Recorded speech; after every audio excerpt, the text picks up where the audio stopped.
There is a sound that remains suspended in the amber of the 1960s, a sound of such raw, unvarnished humanity that it feels less like a performance and more like a nerve being exposed to the air. It's a sound that belongs to Janis Joplin.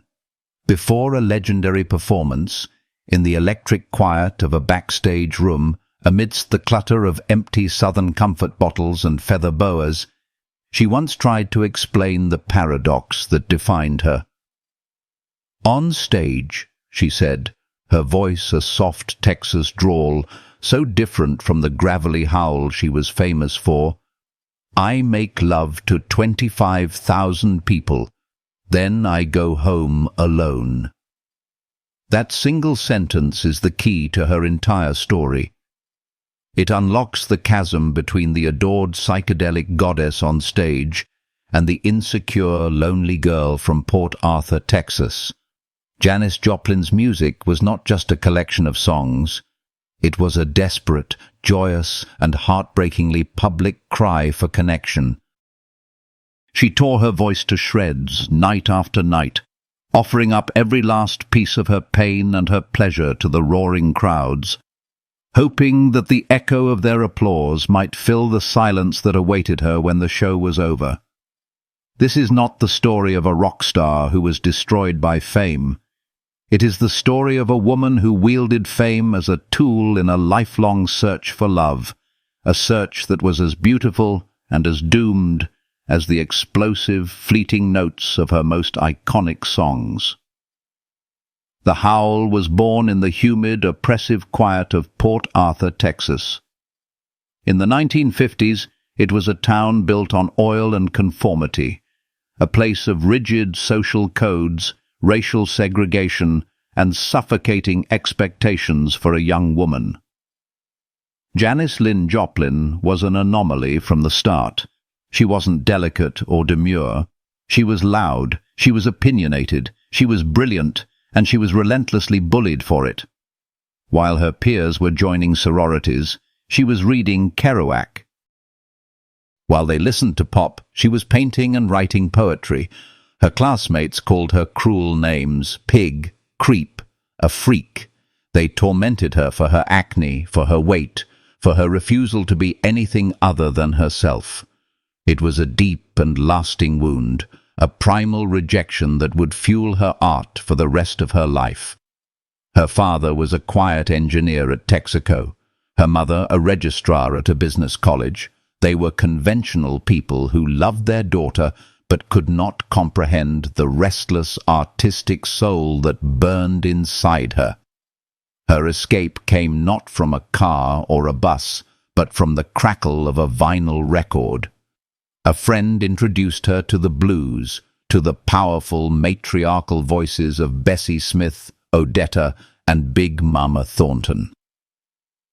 For a lonely girl in Port Arthur, hearing these women was a seismic event. Their voices were not pretty. They were filled with pain, power, and resilience. They were the sound of survival. This was a secret language, a lifeline from another world that proved to her that other outcasts existed, and they had found a way to turn their suffering into something sublime. The blues became her religion, and her own voice, which she began to test and push, became her prayer.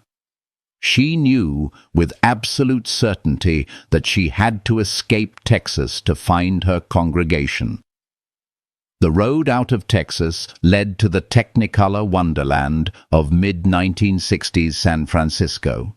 Fleeing the monochrome conformity of her youth, Janis landed in the burgeoning beatnik and hippie scene of North Beach and Haight-Ashbury. This was her tribe, a community of fellow misfits and artists who valued freedom and self-expression above all else. She began singing in coffeehouses and bars, her raw, untrained voice a startling sound even in a city dedicated to pushing boundaries. Her early years there were a struggle marked by poverty, amphetamine use, and a deep-seated insecurity that no amount of geographic distance could erase. She even returned to Texas for a brief, miserable period, attempting to straighten up, enrolling in college, and trying to fit the mold she had so desperately fled. But the voice wouldn't be silenced. In 1966, a friend from San Francisco, Chet Helms, who was now managing a new psychedelic rock band, convinced her to come back. The band was called Big Brother and the Holding Company. They weren't a group of polished musicians. They were a raw, chaotic, fuzzed-out garage band, loud and gloriously messy, and they were the perfect vessel for her. Her earth-shattering blues wail cut through their squall of electric guitars like a bolt of lightning. She didn't just join the band, she detonated within it. The industry, and even some audiences, didn't know what to make of her at first. The ideal girl singer of the era was graceful and melodic, like Joan Baez or Judy Collins. Janis was the opposite. She was visceral. She stomped, she sweat, she screamed. Her voice cracked and rasped. It was a sound that critics initially dismissed as screechy, abrasive, even ugly. They were missing the point.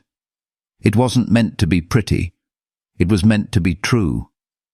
It was the sound of liberation, the unfiltered cry of a woman who had been silenced for too long.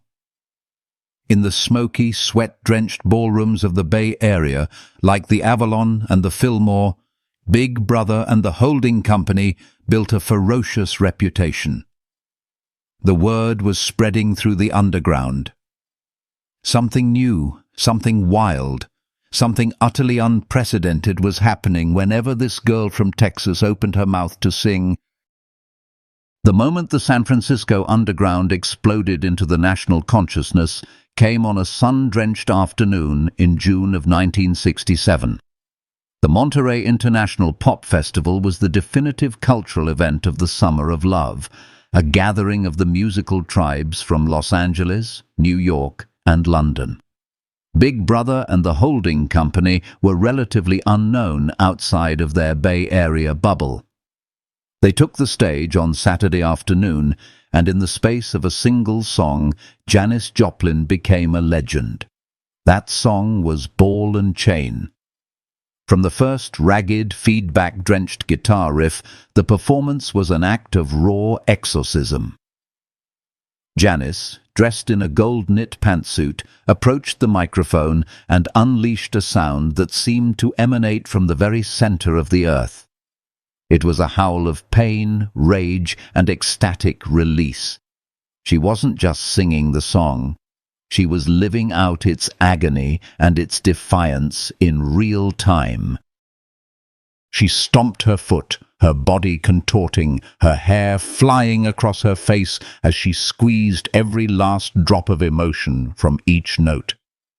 The camera famously cut to Mama Cass of the Mamas, the Papas in the audience, her mouth agape, whispering, "Wow," to the person next to her. She was speaking for everyone. The festival organizers were so stunned they begged the band to play again the next night just so they could film it properly. That performance secured them a contract with Columbia Records. In 1968, they released Cheap Thrills. With its iconic anarchic cover art by the underground cartoonist R. Crumb, the album captured the raw, live-wire energy of their performances. It was not a slick studio production, it was a visceral document. The album's centerpiece, their cover of Piece of My Heart, became her definitive anthem. In the hands of its original singer, Irma Franklin, it was a soulful lament. In Janis's hands, it became something else entirely, a declaration of defiant strength. When she screamed, "Take another little piece of my heart now, baby. You know you got it if it makes you feel good." It wasn't a plea, it was a challenge. It was the cry of a woman who had been hurt so much that she was no longer afraid of the pain, a woman who could absorb any blow and come back screaming for more. The song shot up the charts, and Cheap Thrills became one of the biggest albums of the year. Janis Joplin was no longer a secret, she was a superstar. The machinery of fame began to churn, and it created a persona. Pearl. Pearl was the hard-drinking, feather-boa-draped, whiskey-voiced queen of psychedelic soul. She was fearless, bawdy, and larger than life. She was everything the shy, insecure girl from Port Arthur wanted to be. But Janis Joplin could never fully escape the girl she used to be. The chasm between the celebrated icon on stage and the lonely woman in the hotel room grew ever wider, and she began pouring alcohol and, increasingly, heroin into that void. The applause of thousands was a powerful drug, but its effects wore off the moment she stepped into the silence of her own company. As she famously confessed, she was a victim of her own insides. Her letters home, read with heartbreaking clarity in the documentary Janis, Little Girl Blue, reveal the depth of her vulnerability. She wrote to her parents, desperate for their approval, sending them articles about her success, hoping they could finally be proud of the freak they had raised. The loneliness was compounded by a growing artistic frustration. She was a world-class blues and soul singer with a deep understanding of vocal nuance and emotional depth. Big Brother and the holding company, for all their raw power, were essentially a garage band. She was outgrowing them. Her voice was a Stratocaster, and they were a fuzz box. The tension created a rift in the only real family she had known since leaving Texas. They were her brothers, her protectors, the ones who had been with her from the beginning. But musically, she had to move on. The pressure to be Pearl 24 hours a day was immense. People didn't want the thoughtful, well-read artist. They wanted the wild woman of rock and roll, and giving them what they wanted, night after night, was draining her soul. The breaking point was not a single event, but a slow, painful divorce. In late 1968, at the absolute peak of Cheap Thrills' success, Janis made the agonizing decision to leave Big Brother and the holding company. It was an act of artistic self-preservation. She knew that to evolve as a singer, she needed a more sophisticated, versatile band, one that could handle the Stax-style soul and R&B she was increasingly drawn to. But emotionally, it was devastating. Her final performance with the band at the Family Dog in San Francisco was a tear-soaked, emotional affair. She was leaving the ramshackle vehicle that had carried her to stardom and venturing out on her own. The immediate aftermath was terrifying for her. She was now a solo artist, the sole name on the marquee, with all the pressure that entailed. She assembled a new group, the Cosmic Blues Band, a larger outfit with a full horn section. The music was tighter, more professional, but many critics and fans missed the chaotic, raw energy of Big Brother. Her performance at Woodstock in 1969 was, by her own admission, not her best. She was battling her addictions, and the immense weight of expectation was crushing. The split from her band of brothers had left her professionally and emotionally isolated. She had flown too high, and now she was utterly alone in the stratosphere with no safety net below. The cry for love on stage was becoming more desperate, the silence afterward more profound. The final act of Janis Joplin's life was not a vanishing, but a powerful and focused reinvention. After the mixed reception of the Cosmic Blues Band, she dissolved the group and took time off, traveling to Brazil, where she briefly kicked her heroin habit. When she returned, she was determined to build the band she had always heard in her head. she formed the Full Tilt Boogie Band, a leaner, tighter, more soulful outfit comprised of young, hungry Canadian musicians. This was the one. They locked in with her instantly, providing a powerful rhythmic pocket that allowed her voice to soar and emote without having to fight against a wall of psychedelic noise. In the summer and fall of 1970, she entered Sunset Sound Recorders in Los Angeles to record what would become her magnum opus. The album would be titled Pearl, a final, confident embrace of the persona she had created. The atmosphere during those sessions was reportedly joyful and professional. Janis was more in control of her music than ever before. She was clean for a while, and her voice had reached a new peak of maturity and power. The songs they laid down were her finest. Move Over, a song she wrote herself, was a swaggering, defiant rocker. Her cover of the soul ballad, Cry Baby, was a masterpiece of dynamic control, moving from a tender whisper to a gut-wrenching scream. And her version of Chris Christopherson's Me and Bobby McGee became her posthumous signature song, a perfect blend of weary nostalgia and defiant freedom. She was finally becoming the artist she was meant to be. On October the 3rd, 1970, the band recorded an instrumental track for a song called Buried Alive in the Blues.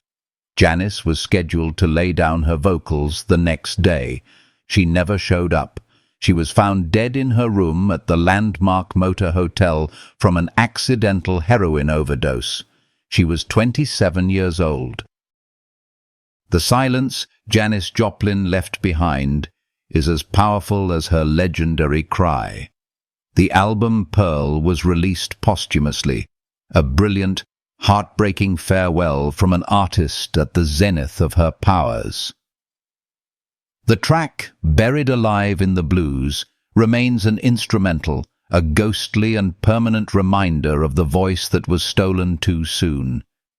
Her legacy is not simply that of a rock and roll casualty or a member of a tragic club.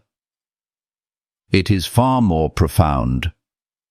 Janis Joplin fundamentally shattered the mold of the girl singer. She was the first woman in rock to claim a power, a sexuality, and a raw, unapologetic emotionality that had previously been the sole province of men. She gave generations of women who followed her, from Stevie Nicks to Florence Welch, the permission to be loud, to be messy, to be imperfect, and to be absolutely, electrifyingly real on stage. But her ultimate legacy lies in the timeless human connection forged by her voice. To listen to Janis Joplin is to hear the desperate need for love and acceptance that lives in all of us. She was just brave enough and in enough pain to scream it out to the world.